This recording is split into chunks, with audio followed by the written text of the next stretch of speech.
Hello and welcome once again to Ignite Your Impact. My name is Jen Rhodes. I am seated next to my husband, Mr. Matt Rhodes. Good morning. Good morning, Matthew Ray Rhodes. What a week we just had. I found something to play with on my microphone. Sorry, we're going to have to Oh, no. We're going to reel it back in. Yes, we had an awesome week. For those that don't know, of course, we spent a week in Scottsdale, which I think you guys have all figured out now that is where my heart is. It's where I really, really, really, really like to go. It was action-packed. It was also very laid back. We had a couple of really beneficial business days. Like managed to squeeze in some time in a meeting with Brady and Emily, who are with Biggest Studio, and it's where I do filming for my ads. Great meeting with some unbelievable ideas, and so much so, I'm so excited. I'm actually going back out in a couple weeks just to shoot more because, I mean, why wouldn't I go back out to Scottsdale? They're unbelievable what they do, but I think you just like to go back out there. I'm kind of sure it's both. Yeah, and then so we got to meet with them, and then we're working out in a local gym there, and I feel a tap on my shoulder. Well, you just feel like someone's staring at you. Yeah, and I felt that, and I feel a tap on my shoulder. I turn around, and there's Bryce, our podcast producer, in the same gym in Scottsdale at the same time. He lives out there, but it was a little wild. Hey, man. Yeah, it was pretty cool to catch up with him. It was so good seeing him. So good seeing him. You know, you said a good mixture of, I think you said work and pleasure or something like that. But we had 3 pool days with friends, and then 2 days of meetings with like-minded people. It was just a hell of a trip. It was great to be around all those people. We got to see a lot of old friends that we haven't seen in a while. We got to meet a lot of new friends as well. Yes. But more importantly, with this trip, my brother and sister-in-law got to go, so that was really cool. Yeah, and sister-in-law, your brother, obviously, we know your brother, but for those that don't know, our sister-in-law, his wife, is one of my best friends from college. She introduced Matt and I, and funny enough, she and Matt's brother met at our wedding, and so love just abounds in our family. But Joanna actually works with us at the Phoenix Method. She is one of my coaches. Yeah. So she does the program. But after all that, the highlight, which is what we're going to be talking about today. Such a good week. The highlight was the speakers that were brought into the meeting that we were at. Speakers like they had Dr. D. If you don't know him, he's an unbelievable doctor down in Miami, talking about everything on health and longevity. He was great. And then Ben, Jen and I's personal fitness coach, got up and talked about how to solve problems. It was wonderful. But today, what we're going to do is we're going to draw some inspiration from 2 of the speakers that we got to listen to. And the first one is Tim Grover. I think probably many of you, if not every one of you, know who Tim Grover is. He's an unbelievable. If you don't know who he is, you know who he is. Yeah. He's had unbelievable life achievements, but everyone knows his clients. Yes. If you don't know Tim Grover, you know his clients. Yeah. Have you ever heard of Michael Jordan? Have you ever heard of Kobe Bryant, Dwayne Wade, Steph Curry, the best of the best? He trained all of them, and he came and spoke. He came out on fire. Literal fire. Yeah, his walk-up video, I guess is what you call his intro video, it finished with him saying, "I am the unexpected turbulence." And he lived up to it. He shook that entire room for a solid hour with everything he brought. Yeah. You said something. You've said the unexpected turbulence a couple of times, and I actually don't even remember that piece. It hit me. What I remember, and it shook me to my core, was he said, resistance is a gift. Like, if you have resistance in your life, that's a blessing. That means the Lord has more to do with you. How cool is that shift? Yeah. Like, resistance is a gift. I loved it. Yeah, he was great. And then loved Tim Grover. The second speaker we're going to draw some inspiration from today is Todd Herman. And this guy has a ton of accomplishments himself. And you may have read his phenomenal book called The Alter Ego Effect. If you haven't read it, go get it. he is known as the guy who helps sports stars, celebrities, and business people crush goals with an alter ego. Have you ever heard of the Black Mamba? That's right. He is the one who worked directly with Kobe Bryant and developed the Black Mamba. It was such a fascinating story on why Kobe needed that and then how they developed it. It was really, really cool. But also how they introduced it to the world. Yeah. They kept it quiet. That was just his thing. He needed it. Yep. He didn't want to teach it until the goal was accomplished. So good. Yeah. And what he did explain is a lot of people have alter egos and use those and they don't tell the world because it's for them internally to become that person they need to be. They brought a very different but similar message, and they talked on so many different ways about winning and achievement. But today we're going to focus on one area that they kind of intertwined and they touched on, both of them touched on it.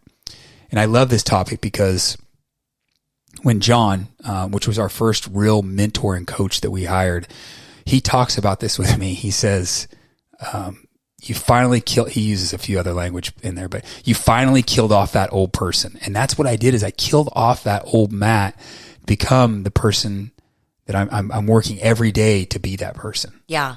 I love that you acknowledged John in this because John is actually who introduced me to Todd Herman in this book, The Alter Ego Effect. He said, Jen, I think you would just find such great value with this. I think where you struggle, you can easily get over it by just changing what we're going to talk about today. And that is identity. And when you think about it, we all have an identity. We actually have multiple identities. And it's not like multiple personalities, like clinical, like wackadoodles, but there are different hats. Instead of identities, we wear different hats. And you probably have an identity at home. If you have kids, you're a parent. You probably act differently around them than you do at work, right? If you've ever heard the term work husband or work wife, right? That's a different identity. Maybe in your community or your friend group, you have an identity. And there's a good chance there's some like bleed together, like, right? Like there's a Venn diagram of all of these different identities because your personality shines through in all those areas. And I want you to take just a minute and just think about the different scenarios and the different environments that you may have and what your different identities are. Yeah, I think as everyone's thinking through that, I will tell you, for me, my identity in a simplistic way was I was a hardworking corporate guy that ran gyms on the side with his wife, and part of that identity and personality was very introverted. So I had to have a couple drinks and to loosen up and really have a good time, and that was really my identity. And it's all good. That was my personality. In that personality, I also worked out 3 to 4 times a week. That was who I was. I was at the gym 3 to 4 times a week. The problem with that is when I went on vacation, I take my shirt off and I didn't look like I worked out. Also, I was going to say the other personality came out. Also, for a guy who has a pretty good corporate job running multiple businesses, I was flying coach. I was looking for the cheap hotel.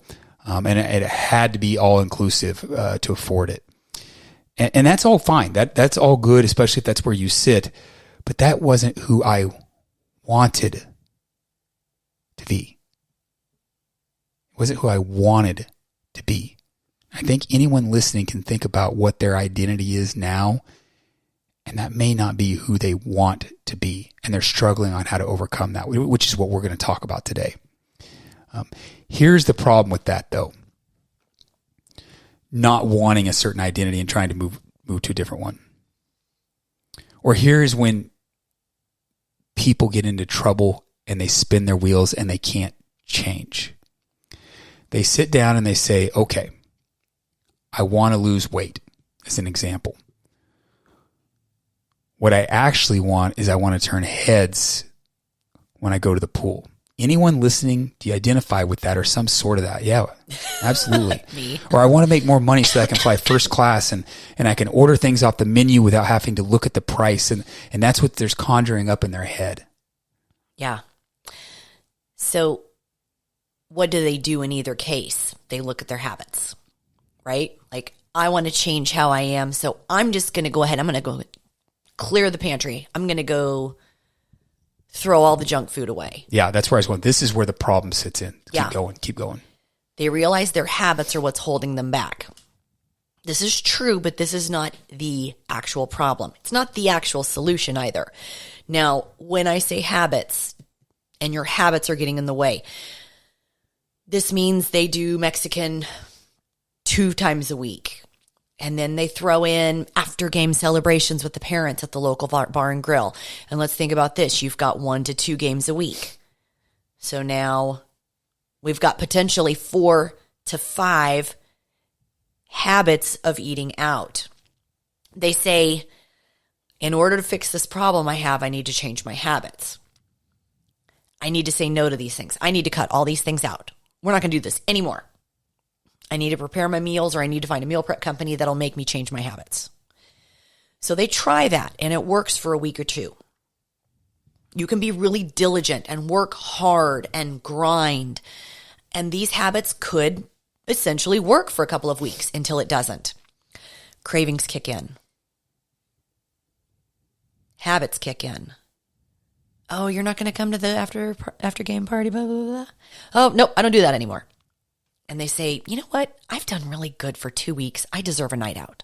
I deserve that time out with my friends. I deserve this. I deserve that. And then they've starved themselves so much that they binge. Now, I want to be super clear. You can have Mexican food. You can have cookies.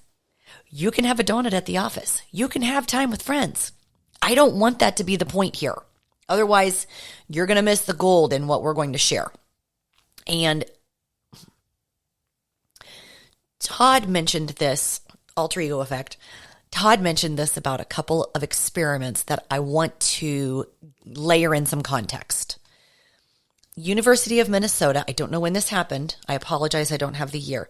The University of Minnesota conducted a study of 4 to 6-year-olds where they gave them a puzzle to work, and they basically wanted to study perseverance, and how long they would persevere until they ended up quitting. I'm having a hard time with that word. Persevere. We'll work on it.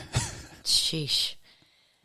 And what they did was they gave them a bunch of different locks and a bunch of different keys. But the kicker is no key opened any lock. So imagine this. It's an impossible puzzle. They were unsolvable. And the researchers tracked and made notes of the children's language and behaviors as they were working these puzzles. Like, oh, this is too hard, or I can't get this. Next group of 4 to 6-year-olds. New puzzles, new locks, new keys. But what they did differently with this group of children was they rolled in a rack of costumes, specifically of Batman and Dora the Explorer, and asked each child to put on a costume of their hero. And they said, okay, now that you've got your costume on, here's the puzzle. And what the data showed was with the costumes on, the children worked harder at solving and persevering, and even saying things like, Batman wouldn't quit, so I can't quit.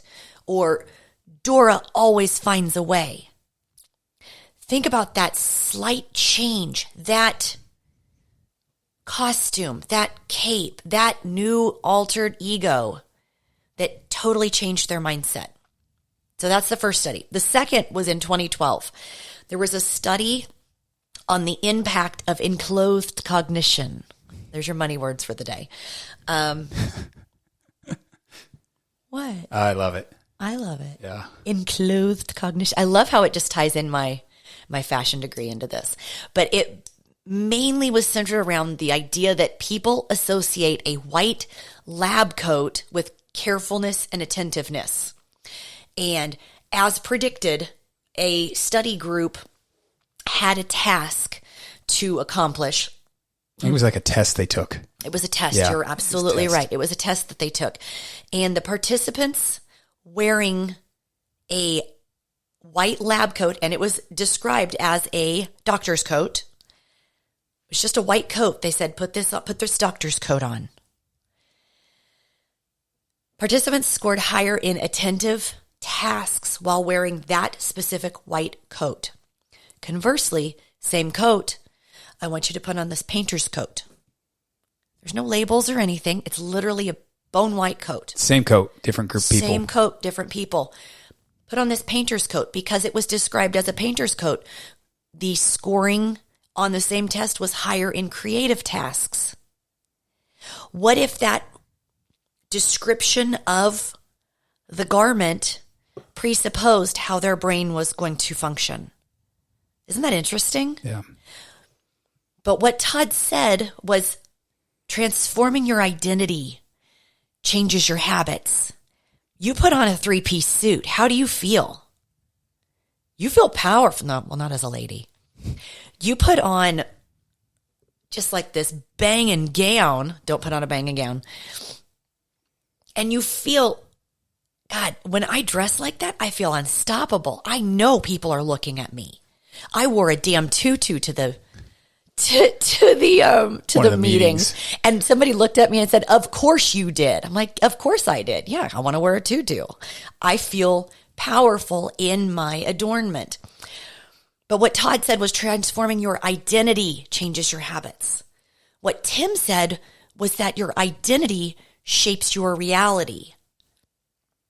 He also said when you master how to shift your identity, it's the fastest way to transform. Speed. It's speed. And it's one of the reasons I have my clients read The Alter Ego Effect. We need this identity shift to stick. And if we need to use our clothes to help us, so fucking be it. The clients that are listening, even our friends, now do you understand why I am so on your ass about what you say to yourself? Kids, my children, Callie and Cannon, language matters. The things that you say to yourself are reinforcing the identity that you are never going to be good enough or that you are fucking unstoppable. Absolutely. That's also why we do the list of the 100 materials and 100 experiences to think outside your normal day. The whole point is, as Todd said, you don't have to fix your habits. You need to transform your identity. That's what we're trying to get down to. That's why fixing habits does not work. You have to transform your identity. Something key here. So listen very closely. See, you may be thinking, I just wish my spouse would do it this way or do something this way. Or I just wish they could see how good I was and I would get a raise or they would hire me. You know, we had a good friend at the conference that when we were sitting there said that we should do a relationship podcast. That blew me away. Yeah, but we do hear this quite often. I don't think I've ever heard it in that context. Yeah. And I was just like, ugh. It wasn't part of my identity, but now I'm like, yeah, let's go. And I'll tell you, I said this is a key point. I'm going to get to that here in just a second. But it isn't always rainbows and sunshine with Jen and I. I mean, we're in a relationship, but there's a big difference between now versus 4 years ago when things aren't always good. Today, it's for a very brief moment of time because I'm usually hungry. That's true. Yeah, I wish this, I wish that. But as soon as that comes to my mind, the first thing I think of is my identity. I need to become the person that I need to be. Not, well, Jen needs to do this or Jen needs to do that. It is all about my identity and who I am. What do I need to do to elevate my identity? And that's the secret. That is the secret. Who do I need to become? And that is our secret right there. You know there's the relationship podcast. It has nothing to do with Jen. I'm going to interrupt you very quickly, and I apologize from the bottom of my heart. I have to say, what he just said, you guys, is gold, and we are literally peeling the veil back. If we're in a moment, and I literally am ready to smother him with a pillow, I can see his shift. He'll go in the other room, and you can honestly see him transcend the moment. He elevates himself of who he needs to become. And it takes me a couple of minutes longer because I'm a little bit more angry. But I jump to his level because I need to be the person that I need to be. And it's the coolest thing. How many times you do this more than I do it? I do it a lot. You're very good. He's very sneaky. You can pull me out of a mood almost instantly with a snack, and then you elevate. Yep. It all has to do with identity. Everything. I know we bounced around here a little bit when we're talking about weight loss and relationships, but it all has to do with identity. And yeah, I could try and change my habits, or I could ask Jen to change her habits. Well, how easy is it to change a habit? We just talked about that. It's not. And it sucks. It's hard. It's damn hard because it's who you are. So you adjust who you are. Yeah. This is everything.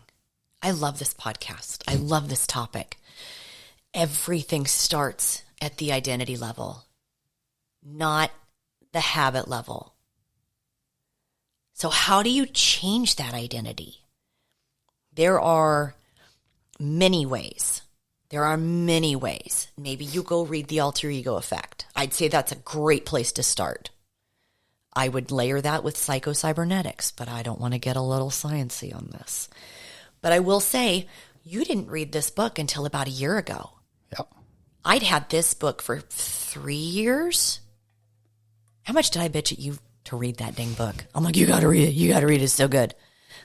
And he finally read it, and he's like, I get it. So, but Matt started this journey even without reading the book. Yeah, I mean, I think there's a ton of ways to do it. And I'll lay out how I did it, which I don't think is the most efficient way, but it worked. And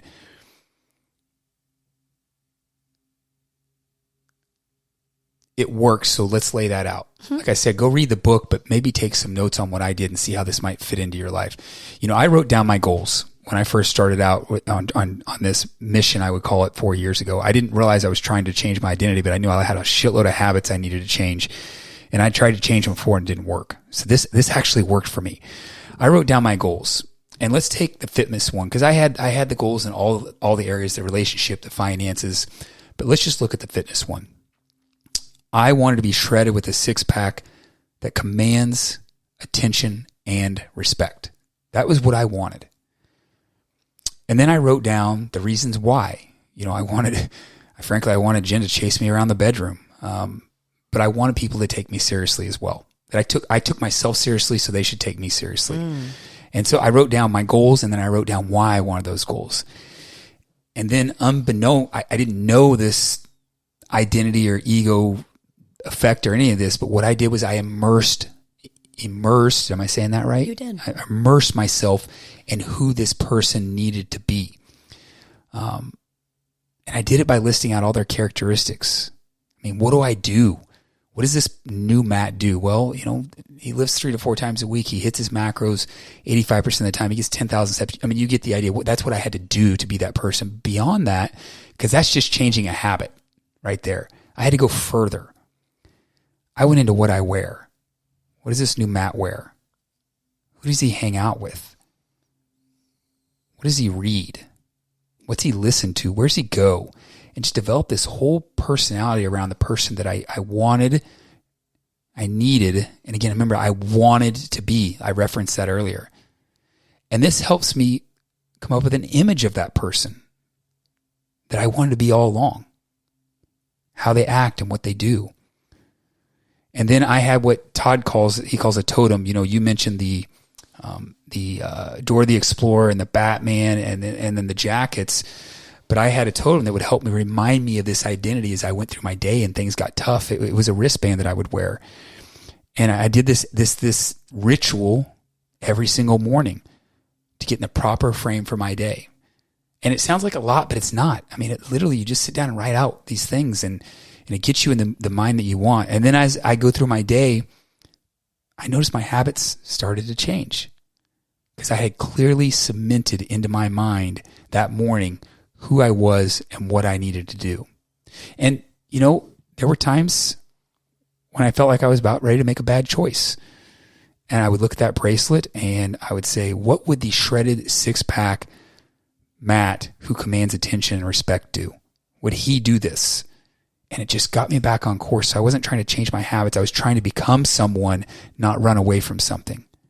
And people even started commenting that I started dressing differently. And I think that's the running joke in the office is like, are we going to Gucci on this business trip? I just started dressing differently and I started acting differently and people saw it. And I did this long enough. Here's the key. I wasn't trying to break my habits. I was trying to become the person I needed to be by framing that up and knowing every morning who I wanted to be. And eventually I did it long enough that I stepped into that role. Yeah. I like that you mentioned you didn't attack your habits. I tried to attack them before and they never worked. And that's where I spun out. Well, yeah, look at like give up sugar for 30 days. All I'm going to think about is Dairy Queen. It is hard to give up habits. It is easy to aspire to be the person that you can literally see when you look up that person. Yeah. That is easy. Habits are hard. Think about it. Think about when, and I don't know, I think I could guess who your childhood hero was. Besides He-Man? But like, think about it. Like Yeah. the minute we all got exposed to ESPN and started really learning about our sports heroes and what they did and how they lived their lives and the shoes that they wore, and they only, they never washed their underwear on game day or whatever, all those habits that our heroes did, what did we do? We did the same thing. Yep. Right? I don't know, it was the guy that hit the bird, right? Your hero? He was a hell of a pitcher, but he was really tall, so I couldn't. no, okay. Yeah. Randy. I digress. Randy Johnson. Oh, I'm so good. Sports. Okay. But think about it. Even as a kid, we weren't looking at our current habits. We just adopted our heroes. It's the same thing. You're just creating a hero. We're just creating an identity. I want to be like Mike. I wasn't planning on that. Sorry. That was very organic. But you didn't try to change the habits. You just tried to change the person, and the habits just followed naturally. So you can keep hoping for change. You can keep back at it again. Here we go. You can keep wishing for change. The only way you're going to move through these roadblocks is to become the person you need to be at all costs. And to become the person that you need to be, you need to adjust your identity first. Let's wrap. That's perfect. Is that good? I love it. I want to be like Mike. If I told you my childhood hero, you would be like, who? The dancer. I love it. Let's wrap for today. I hope do it. everyone got something out of this and starts to think about what hero in their mind they're going to start to put together that they want to be like. Yeah, I love it. Guys, I hope you found value from today. I hope you share it with somebody that you think will find some value. This is the only way our message grows. So if you don't mind, please give us a 5-star review, subscribe to us on YouTube, and as always, y'all, we'll talk to you next time.